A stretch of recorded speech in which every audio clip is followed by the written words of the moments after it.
Yes, hello. Leo yani kuonyeshe namna ambavyo wanatengeneza nguo au silk kutoka kwenye wadudu. How does this happen? Hawa moth wanakuwa wanatunzwa kwenye sehemu maalum, na baada ya hapo wanataga mayai. Moth mmoja anaweza kutaga mayai 300 mpaka 500. Wanataga mayai kwenye kadi maalum ambazo ndo kama hizi hapa.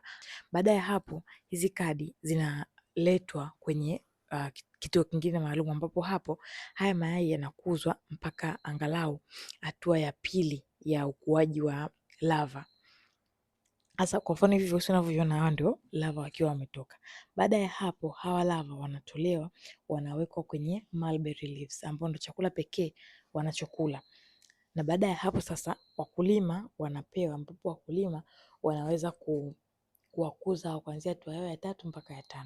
Hawa wadogo hivi wanaweza kuongezeka mpaka zaidi ya mara 1000 zaidi ya saizi walionayo.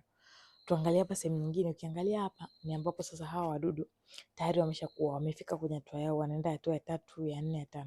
Kwa kadri wanavyoendelea kukua wanakula haya majani. Wakiwa wadogo yanakatakata na kama madogo madogo, lakini wanavyoendelea kukua saizi ya majani inakuwa ni kubwa.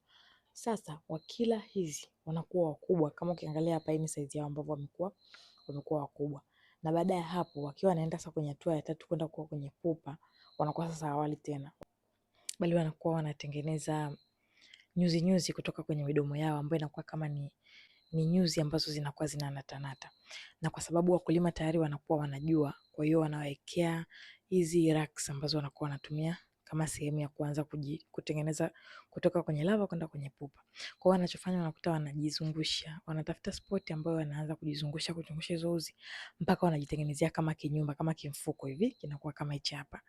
Then baada ya hapo sasa hizi zinakusanywa. Zikikusanywa, baadhi wanatengwa kwa ajili ya kuenda kutengeneza silk, na wachache wanatengwa kwa ajili ya kuendeleza ule uzao wa wale. Sasa hao ambao wanaenda kutengeneza silk, manake hizi zinachemshwa kwenye maji ya moto ili kuua wale pupa ambao wako kule ndani.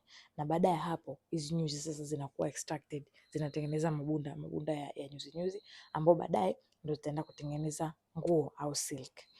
Na hawa baada ya kutoa zile nyuzi nyuzi inabaki ikiwa haina nyuzi tena. Kwa hiyo ile pale inaweza ikatumika kama chakula cha kuku au ikatumika kuongeza mbolea kwenye ardhi. Yeah, that's it.